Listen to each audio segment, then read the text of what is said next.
as far as, what the professional says should happen. I can help you. Okay, hold your finger like this.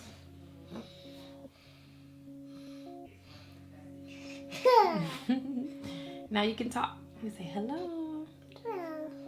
My name is Panda. Well, with my students, they'll remark, Ms. Brown, you're all belly. You're all belly. And then they'll say, my aunt, she gained like 50 pounds or, and so since they're struck by that, I think it would be more memorable if I speak to my experience and I tell them, well, this is how I eat. And then they see what I'm snacking on.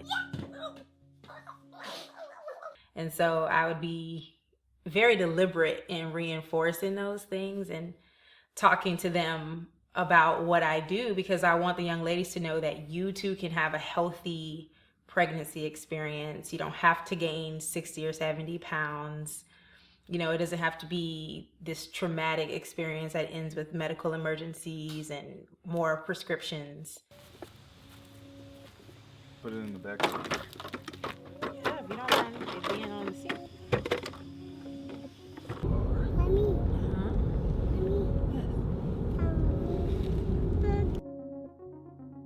I don't believe that race has an impact on my health choices, my physiological health, but I know that among the students that I teach, it's cultural.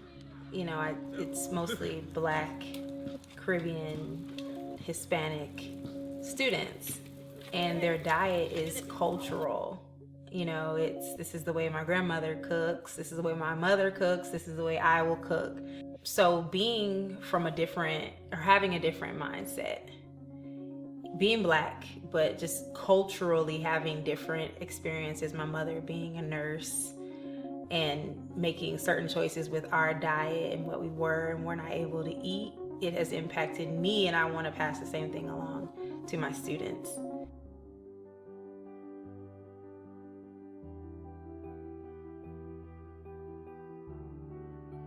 I believe the American dream of the earlier part of the 19th century had more to do with finances. Can you own a home? Can you, as a man, provide for your family? Can you, as a woman, be that motherly, nurturing, domestic figure? And I believe that has shifted more toward everyone having this personal sense of success, an individual sense of success. But I would like to extend the American dream to mean, am I balanced, within my community? Am I contributing to it? So that's how I define the American dream, using what you have to not just benefit yourself, but to benefit the communities that you're in. I was surprised at how quickly things went and how I ended up on the other side.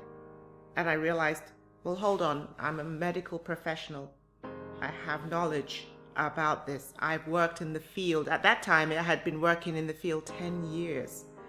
I was a mother, so I had experience from the other side of being a woman, having a baby. All of these things had happened in my life.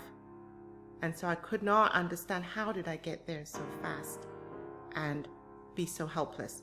And it was that point that helped me to move towards, go back to what you know, because you doing that can help other women. You have a complete understanding now of the system and how it works, and even why it works this way. You can help change that for other people. You can support other women in ways that maybe right now they are not getting the support. Because I know that if I had had support and understanding of what was going on, I wouldn't have gotten myself into that position. So I realized that I could make a difference, because if it was happening to me this way, then it was obviously happening to other women, particularly Black women. And that was a real pivotal moment for me, a changing point in my time here, because within the year, this happened, and I knew I have to go back to who I am and what I can do in order to not only empower myself, but to empower other women.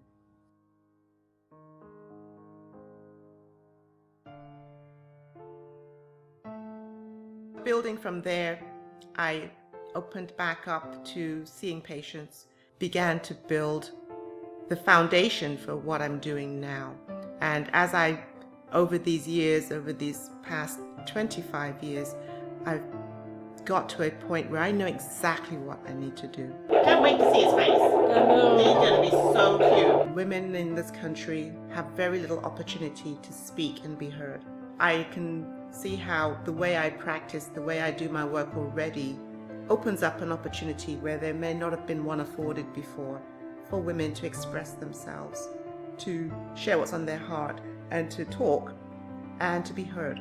Creating space, creating safety around that time when we're in interaction on a health issue is more important than just that specific health issue.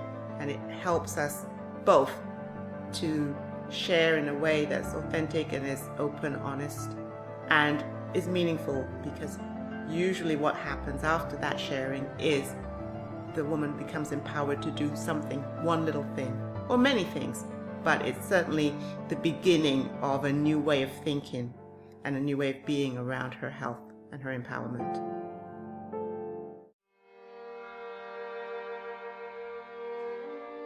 Well, with this pregnancy, I started out feeling confident and that I was more informed because I've already had the different experiences before. So I felt like I knew what I wanted.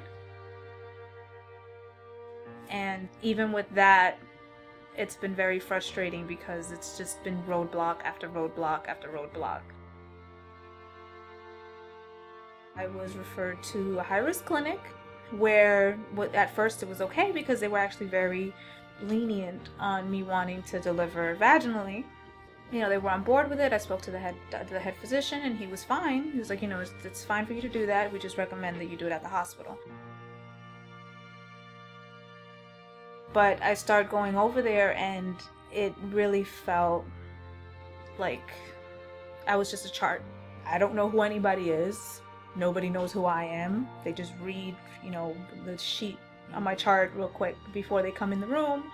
There's no follow-ups. It just felt like I wasn't getting any attention at all. I was left in the dark. There was no information being given. I wasn't getting any answers, even medications that were prescribed to me that I had bad reactions to. Nobody was held accountable for anything. I really didn't feel safe at all. Every time I went for an appointment, it felt like I was being treated like a medical condition. It feels, you feel helpless, very helpless. And even me, you know, I do my research outside and I come prepared with questions, but when you do, you get like a kind of a pushback from the doctors. Like if you're somebody that's asking questions and that wants to, like, that's inquisitive and wants to know what's going on, like they expect you just to like move in and out. They'll just check you, do what they have to do. They don't tell you what they're doing, how you're measuring, anything. You know, they measured my, you know, to see the size of the baby, and I had no idea until I came here that I was actually measuring a little smaller than I should be. So I didn't know. There's no feedback, and if you ask, there's automatically like you feel like a wall coming down and they get defensive. Like they don't want to explain. You feel helpless and you don't feel safe.